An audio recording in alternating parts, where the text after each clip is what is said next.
Espírito Santo venha ministrar os nossos corações, trabalhando a alimentação, ó Deus, que temos de entender a Tua palavra para explicá-la a nós, cuidando da alimentação também do instrumento de transmissão, que tudo isso o Senhor nos abençoe e nos ajude a sermos usados nesta noite para entendermos o que o Senhor deseja de cada um de nós como Tua igreja. Abençoa, Deus, a nossa igreja, nós oramos em nome de Jesus. Amém. Bem, meus irmãos, essa noite inaugural nós vamos ter apenas dois momentos. Nós vamos ter a ministração da palavra e depois a minha esposa vai explicar sobre o material, o qual logo na sequência você vai procurar uma e vai levar para casa o seu livro, vai fazer os seus acertos, ou seja, como vai poder ser, não tem problema. Então, eu já quero começar então a primeira parte vendo algumas instruções da palavra de Deus a respeito da pessoa de Jesus como um líder servo. Jesus, ele possui todas as características de um líder servo que nós precisamos inclusive imitar, não apenas admirar, não apenas saber que estão lá, mas como um modelo para nós. Por que isso, meus irmãos? Ora, por uma mera questão de comparação entre aquilo que Cristo é e aquilo que Ele se tornou e aquilo que nós somos e aquilo que é pedido de nós. A capa do nosso livro texto, ele muito acertadamente traz a figura, provavelmente de uma ilustração real, uma pintura, alguma coisa assim, de pés sendo lavados, que nos remetem a João capítulo 13, onde Jesus está lavando os pés dos seus discípulos. Você já parou para pensar, meu irmão, o que significa aquela cena? Uma coisa é eu lavar o seu pé. Uma coisa é o presidente ou a presidente do Brasil lavar o seu pé. Uma coisa é o presidente da ONU lavar o seu pé. Uma coisa é a pessoa mais importante, boa do mundo lavar o seu pé. Outra coisa completamente diferente é o Senhor do universo lavar o seu pé.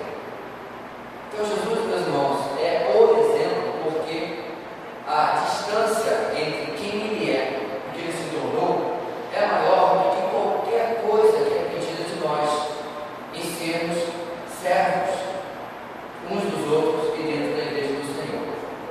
Então, na vida de Jesus, eu quero destacar essa noite 4 passagens e 4 características que nos mostram Jesus como o servo para nós. Ok? Acho que eu deixei meu papel aqui. Acho que esse mesmo, eu prefiro ver os papéis. Para não ter que ficar virando ali enquanto você vai ver a projeção. Bem, o líder servo sendo como Jesus. Primeiro texto dessa noite está em João 17:4. Se você quiser apenas anotar, você vai ser ali projetado para ganhar mais tempo. E a primeira característica de um servo como Jesus é que tem um coração voltado para uma missão altruísta. Na oração sacerdotal, capítulo 17 de João, no versículo 4, Jesus diz o seguinte: eu te glorifiquei na terra, completando a obra que me deste para fazer. Meus irmãos, Jesus não veio até aqui com uma agenda própria.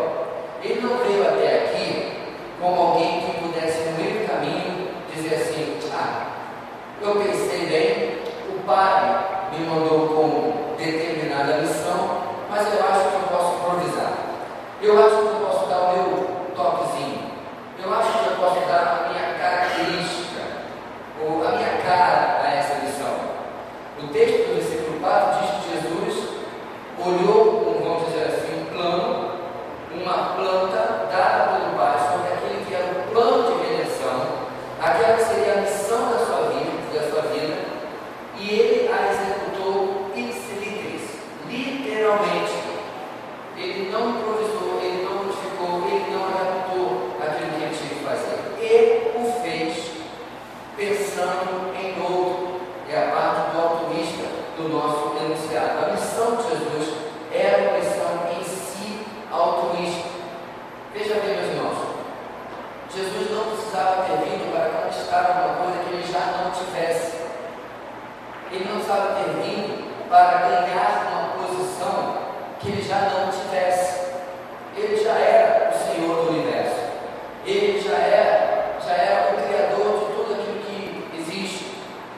o cristão, ele nunca tem uma missão que visa abençoar a si mesmo, mas sempre o outro. Vamos ver alguns exemplos? O missionário que sai da sua terra e vai para um povo que não conhece, que não é o seu, que muitas vezes não fala a língua e que muitas vezes não o quer lá. O que ele ganhou dessa barganha aí? O que ele ganhou dessa situação? Ele está na missão, servindo aquele povo de maneira altruísta, obedecendo a Deus, claro, mas ele está servindo aqueles a quem ele está ministrando. Um pastor está numa igreja local, ele está lá em obediência ao Senhor, servindo para edificar a igreja, para pastorear a igreja. Vamos para a realidade da nossa igreja, líder de familiar, grupo de vida, célula. A visão dessa pessoa deve ser o que eu posso fazer nesse meu ministério para abençoar a vida daqueles que participam do meu grupo. No discipulador, o que eu posso fazer para abençoar, para fazer com que aquele que eu estou discipulando esteja mais perto de Deus. Então veja bem, meus irmãos, a missão do servo é sempre outro orientado e não auto-orientado. É sempre visando a necessidade, não o agrado. É muito importante que a gente destaque isso. Deus não nos chamou para agradar ao outro, até porque o missionário, o pastor, o obreiro, o líder de grupo familiar, o discipulador, você, muitas vezes vai ter que falar alguma coisa que seja instrumento na vida de alguém, mas não vai ser muito bem quisto. Vai falar coisas difíceis, como aquela famosa frase: vai ter que preferir ofender com a verdade do que prejudicar a pessoa com a mentira. Às vezes a pessoa vai ter que ouvir coisas, o povo vai ter que ouvir coisas que são duras. Quando em Atos capítulo 2, Pedro se levanta, ele poderia fazer uma pregação muito fofa, muito agradável, muito bonitinha, e muita gente ia curtir. Mas ele se levanta e prega contra o pecado daquela parte daquela multidão que havia crucificado o Senhor da vida. Vocês o crucificaram. É interessante, meus irmãos, que essa palavra tão dura gerou o quê? Revolta? Gerou quebra-quebra? Pedro foi apedrejado? Gerou o quê? Arrependimento. Quando pregaram da forma correta, na verdade, de forma altruísta, visando o bem e não ganhar um mero debate, uma discussão, vou ver quem está certo aqui. Isso não é um papel que poderia ser certo.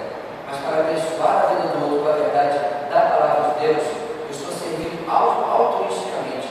Eu estou sendo outro orientado para que ele seja abençoado e seja edificado. Jesus, meus irmãos, veio aqui completar uma obra, porque o Pai havia dado a ele esta missão. O Pai havia dado a ele a incumbência de completar a obra de salvação.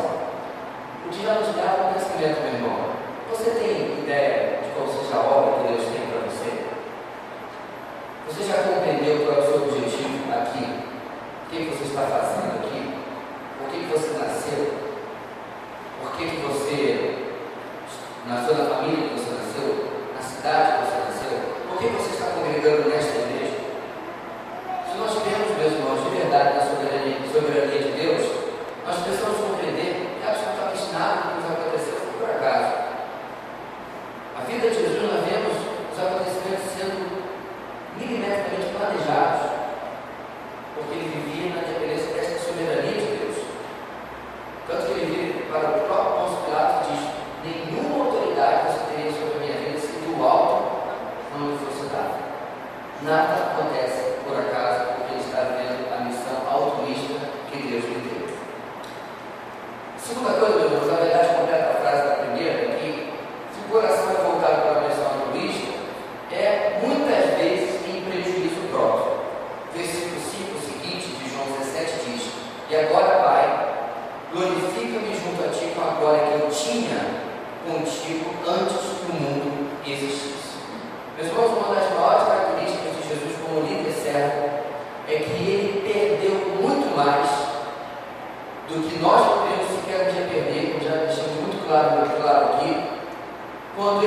tornou o homem para viver entre nós. Meus irmãos, a liderança, ela é, de certa forma, também um morrer para si mesmo. Você vai ter que, em muitas situações, ser prejudicado. Às vezes você vai perder um pouco do seu tempo, da sua liberdade. Os nossos missionários compartilhou que o povo no qual nós estamos ministrando tem um pouquinho de dificuldade com a noção de privacidade, e às vezes para poder descansar numa segunda-feira, às vezes, dependendo do obreiro, a folga pastoral, né? Eles tinham que estar bem quietinhos de casa, porque quer fosse de manhã, quer fosse de tarde, quer fosse de noite, alguém batia na casa deles. Você pode, mas não gostava da companhia do missionário, pode ser, mas ele tem família, né? tem vida, tem privacidade. E muitas vezes eu pedi uma coisa que não é filho do mundo, mas às vezes a pessoa está da nossa casa, nosso tempo, a nossa privacidade, nosso tempo reservado para a família. Jesus, meus irmãos, quando nós vamos para Ele, uma das coisas que você vê é a ausência de controle sobre o seu próprio tempo. Muitas vezes Ele acabava de uma atividade ministerial e já tinha mais alguém atrás dele. É claro que nós não sabemos quanto isso era, o tamanho exato disso aí, porque nos evangelhos, todos eles, nós temos pouco mais de 50 e poucos dias da vida de Jesus. Os evangelhos não são livros biográficos, então não tem tanta coisa assim, mas você vê em muitas situações ele saindo de um compromisso para o outro. Ele sendo alertado e as pessoas indo buscando. E muitas vezes ele tinha que sair antes do nascer do sol para poder se afastar do lugar deserto para poder orar, porque sempre tinha alguém atrás dele. Você vê situações em que ele abre mão de comer, lá com a mulher samaritana. Os discípulos se afastam para buscar comida, João capítulo 4. Ele tem aquele tempo com a mulher, onde a confronta com os pecados da sua vida, e ela percebe que está diante do Messias. E aí, quando os discípulos voltam, vai para lá com o que eles falam com o mestre. Primeiro se espantam, né? Está conversando com uma mulher e uma mulher samaritana, mas eles falam, mestre, come. A resposta de Jesus, irmãos: eu tenho que comer uma comida que você não conhece. A mensagem ali é que eu estou abrindo mão de algo que eu preciso. Sou humano, todos nós precisamos, porque agora tem uma coisa mais importante para fazer. Meu irmão, isso não significa que você não vai ter vida, mas se você quer de verdade ser vida e servo, em muitas situações vai ser em prejuízo próprio.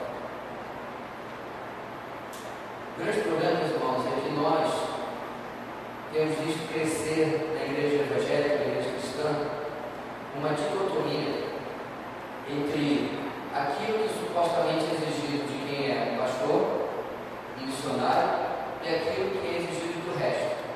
Inclusive, eu me lembro que na própria, um dos módulos da minha aula de mestrado, nós tivemos um debate sobre isso, como se nós tivéssemos aqui uma casta, uma divisão. Na verdade, meus irmãos, há responsabilidades e haverá cobranças específicas que aqui Deus tem colocado na responsabilidade de pastorear uma igreja, um ministério. Mas, meu irmão, todo cristão está automaticamente no ministério. Não é uma escolha. A única coisa que você precisa é entender de Deus qual é o seu chamado. Deus pode não estar lhe chamando para ir lá para Katmandu pregar o Evangelho, e até nem mesmo para o Cajaí aqui a 1 hora. Mas, querido, o objetivo deste curso é que você compreenda que você já foi chamado para ser servo. Nós não estamos apresentando essas características para você ver,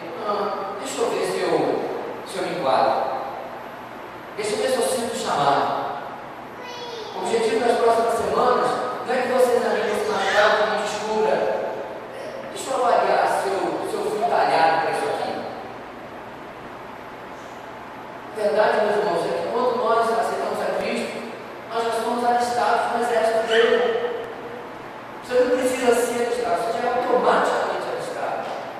E como alistado nesse exército, você também é automaticamente um líder servo. Se você olhar para as cartas de Paulo, você vai encontrar mandamentos que estão sempre acompanhados de uma expressão uns aos outros, já viu lá? Ou mutuamente. E uma dessas coisas é, por exemplo, aconselhem-se ou aconselhar, se você faz a versão, mutuamente. Peraí, aconselhamento não é essa coisa de pastor, não. Oi? Sirvam uns aos outros. É só para alguns poucos. Você tem os outros como perdoem uns aos outros e assim por diante. Filipenses capítulo 2, considere o outro superior a si mesmo. Eu considerando você superior a mim e você se considerando inferior a mim. Olha só, pastor, isso é uma contradição lógica. Uma coisa não pode ser menor que a outra e aquela coisa ser menor que a outra ao mesmo tempo. Para Deus sim, porque quando eu sou líder servo, eu estou me servindo do irmão e você está me servindo também, mesmo que isso seja algo que cause em algum aspecto da minha vida, humanamente falando, um certo prejuízo. Para terminar esse ponto, irmãos, eu quero lembrar da frase de Jim Elliot, um dos missionários mortos pelos índios Alcas, naquele episódio do elevador. Jim Elliot é mais conhecido, a gente não conhece nem a história dele, pela frase que ele escreveu para sua mãe e estava presente no seu diário. Essa frase diz o seguinte: não é tolo aquele que dá o que não pode guardar para ganhar o que não pode perder. Não é tolo que dá, que abre mão daquilo que não pode guardar para ganhar aquilo que não pode perder. Hoje eu vi uma frase muito semelhante, se não me engano, de Baxter ou de Watson, um desses dois puritanos. E a frase é o seguinte: que os céus nos recompensará em muitas vezes qualquer coisa que nós possamos perder nesta vida, no sentido de por amor a Cristo, de Evangelho e a obra.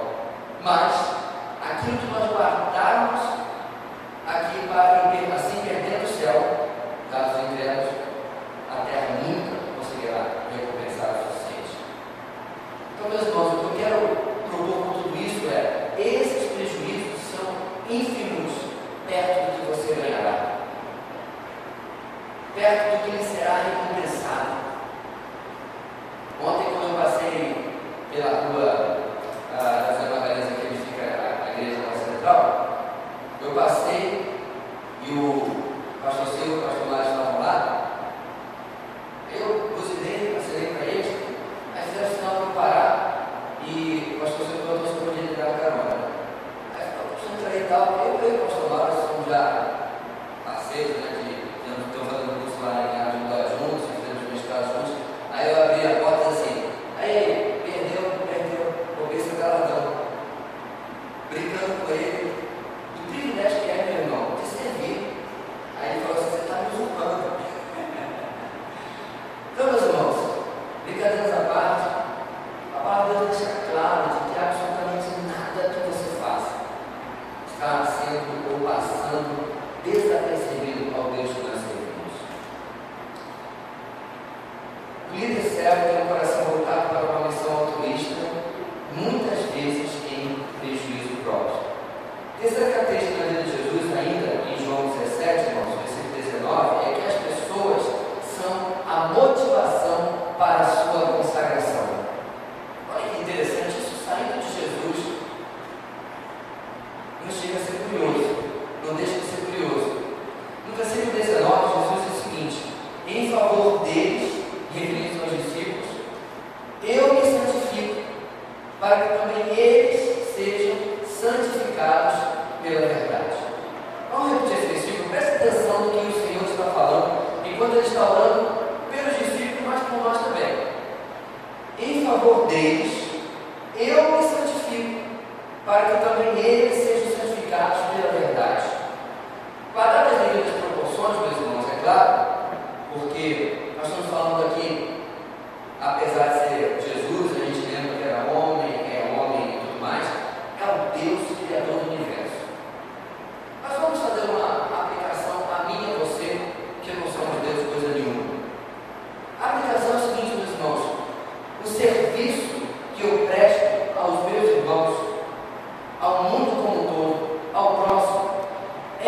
fator de motivação para que eu tenha uma vida santificada, uma vida de consagração. O fato de que eu tenho que estar preparado para lhe servir, como por exemplo nesta noite, com a ministração da palavra, é em si um incentivo, uma motivação para que eu tenha uma vida de consagração, uma vida de santificação. Deixa eu fazer um paralelo aqui que, pelo menos, os que já são pais já vão rapidamente entender. Como eu já expliquei uma vez, até o dia 29 de abril de 1997, eu era uma pessoa. Esse foi o dia do nascimento do nosso primeiro filho.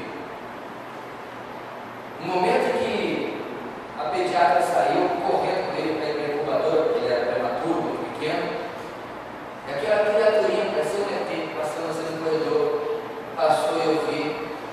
Irmãos, eu me lembrei daquele versículo, né, em que diz que Saul foi transformado em outro homem, como o Espírito Santo fez sobre ele. Claro, só estou vendo sobre mim ali, não. O que às vezes, irmãos, é que é uma experiência transformadora. De um momento para o outro, a conta de luz parece que pesa mais. A conta de supermercado parece que pesa mais. O futuro começa a aterrorizar mais. E agora? Você tem que pegar o emprego de guarda noturno, porque você tem que pagar a faculdade. Uma experiência muito similar, guardada em livros de proporções, anos anteriores, é quando nós tivemos o culto de posse na nossa primeira igreja. Antes você vai estagiar lá no Rio, né? Deu certo, não deu certo, leva uma nota mais no ministério do pastor. E aí teve o culto de ordenação, uma festa, a igreja cheia, teve gente. No dia seguinte, veio todo mundo embora. Era só a gente. Uma congregação pequena, mas uma puta de uma responsabilidade. Uma vez uma pessoa, quando nós passávamos uma crise muito grande lá, a decisão do que eu faria, uma insatisfação até certo ponto com algumas coisas, uma pessoa disse para mim: pega a chave da congregação, entrega lá na igreja mãe, uma congregação lá.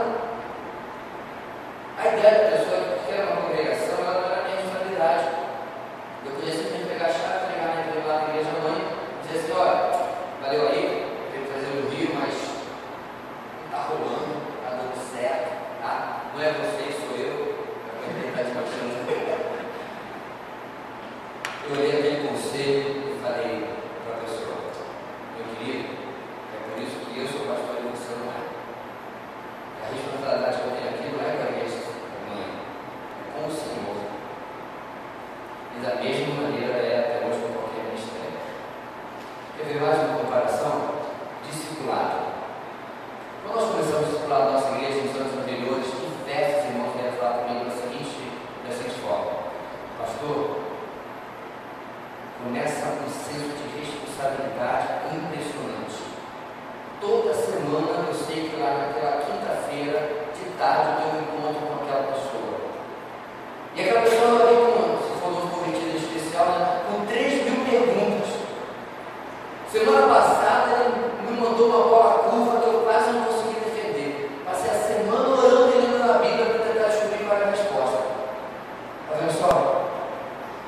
O líder serve, ele vê as pessoas com uma motivação para a sua consagração. Porque é uma tarefa que eu não quero ficar aquém desta tarefa. Eu quero estar preparado, eu quero ser usado, mas eu sei que não adianta eu ficar de mão posta com o Senhor me usa. Já foi? Não mais. Não adianta quantas experiências místicas eu queira, quantos encontros, quantas vigílias. Eu vou fazer aqui um jejum. Eu tenho que me consagrar mesmo, ir para a palavra, conhecer a palavra, ir para os meus joelhos, orar pelos meus liderados no grupo de vida, orar pelo aquele que eu estou discipulando, orar por aqueles que eu estou pastoreando. Os outros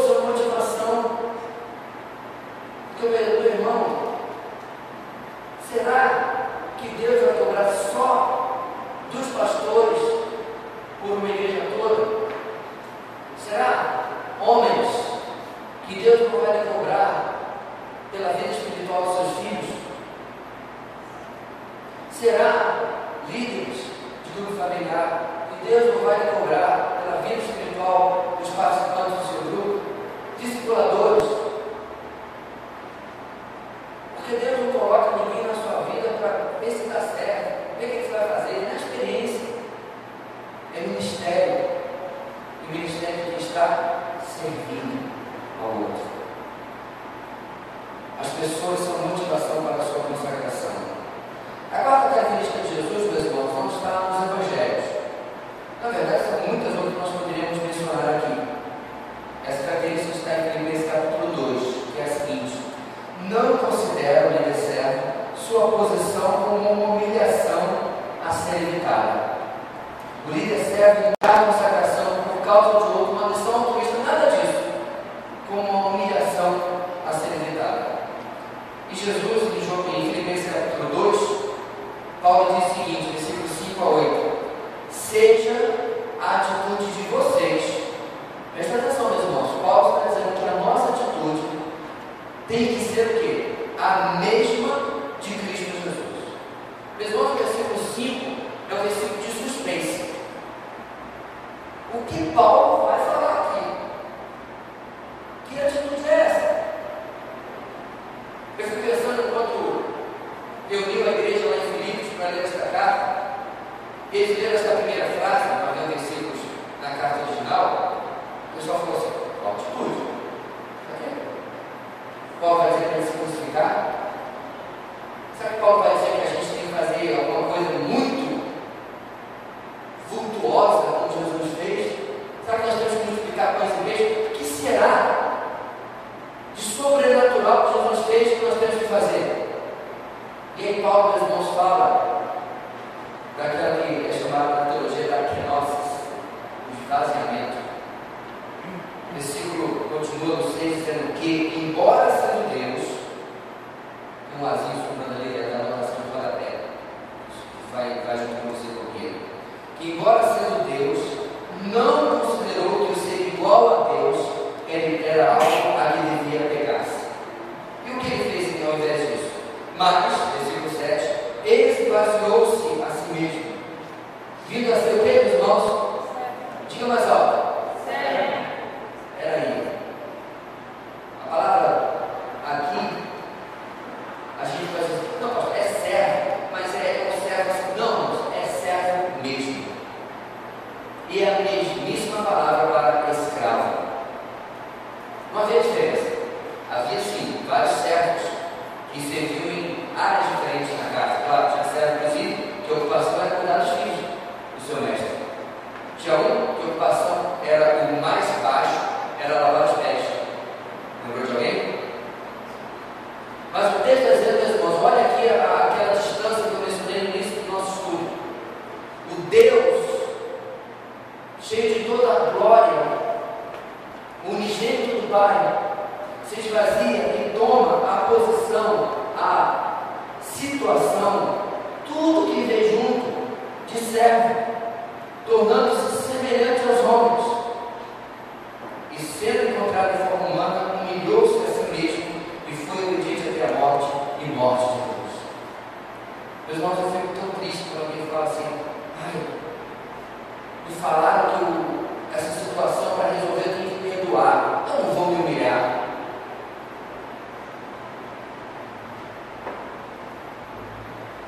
Para resolver essa situação eu vou ter que achar a pessoa, eu não quero me humilhar, isso é humilhação demais. Irmãos, eu já vi gente falando, Deus não pede da gente que se humilhe assim com as pessoas. Querido, humilhação, pelo menos o que eu enxergo no Novo Testamento, nunca foi algo negativo. Nunca. Mesmo naquela situação em que você seja ainda mais maltratado pela outra pessoa ao se humilhar. Foi exatamente o que aconteceu com o Senhor. Como ovelha muda diante dos seus tosqueadores, você pode dizer, agora na humilhação, a resposta imediata vai ser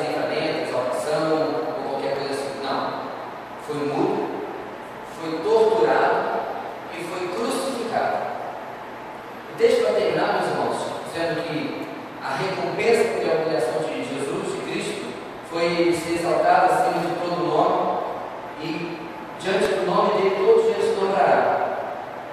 Da mesma maneira, queridos, nós seremos recompensados por toda situação em que nós, à semelhança dele, nos humilharmos. Obviamente, a nossa recompensa não vai ser a dele, claro que não, mas vai ser recompensada.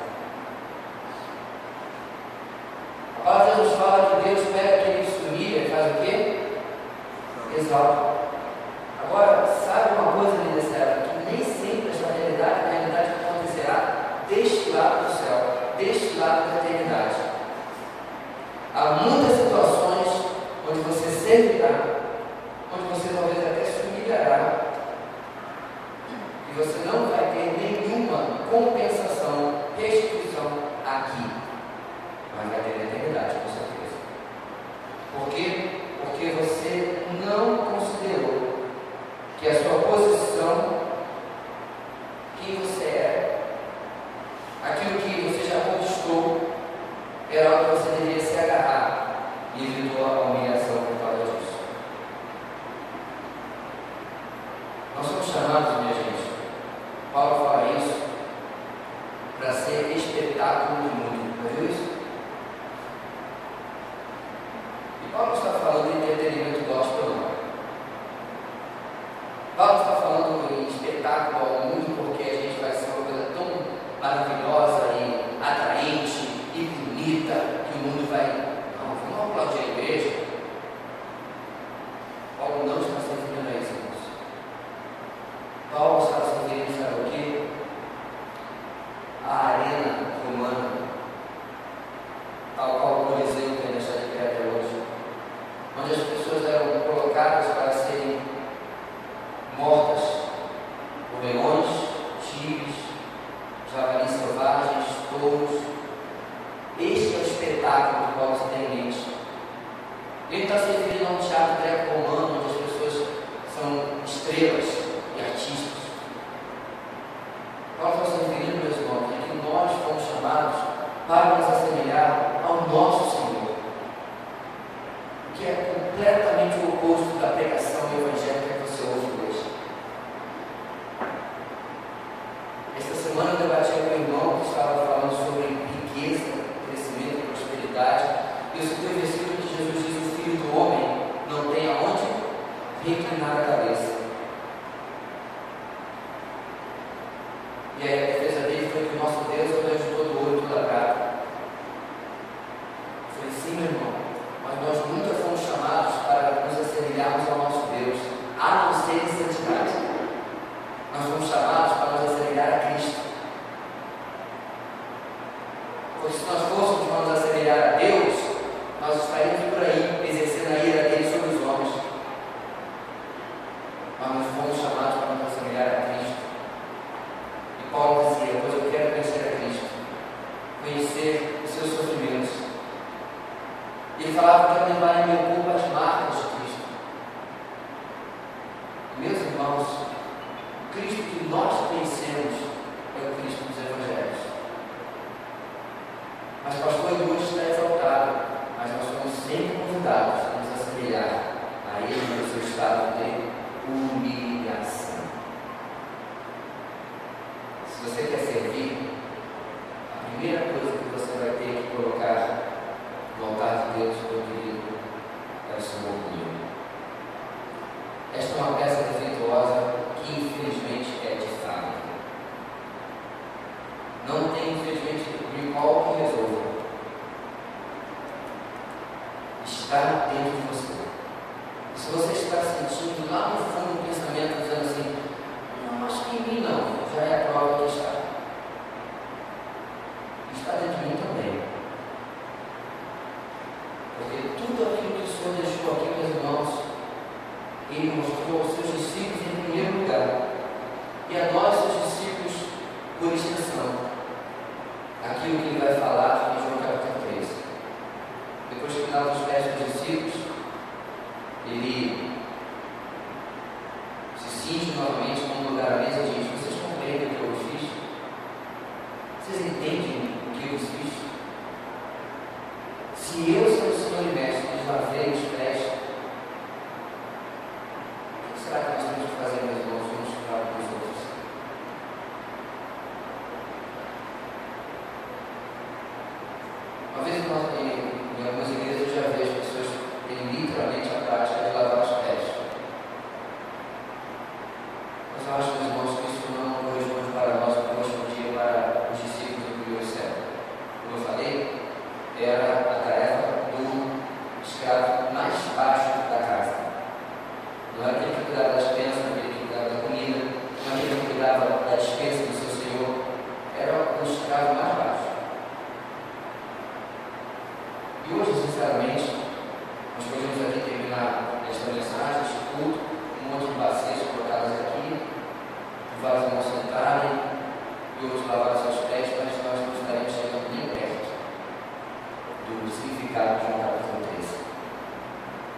gente resolve isso? Descubra aquilo que é mais difícil para você fazer para outra pessoa. Vai lá e faz assim mesmo. Aí você vai estar lavando os pés. Descubra aquilo ou aquela coisa que é mais difícil você abrir mão. Vai lá e faz assim mesmo. Uma coisa que vai estar no topo da lista aí de muitos é perdão. O outro é abrir mão do seu tempo. Para alguns, dos seus bens. Para outros, da sua privacidade, ficar na sua. Não perder o seu tempo precioso para atender aos outros.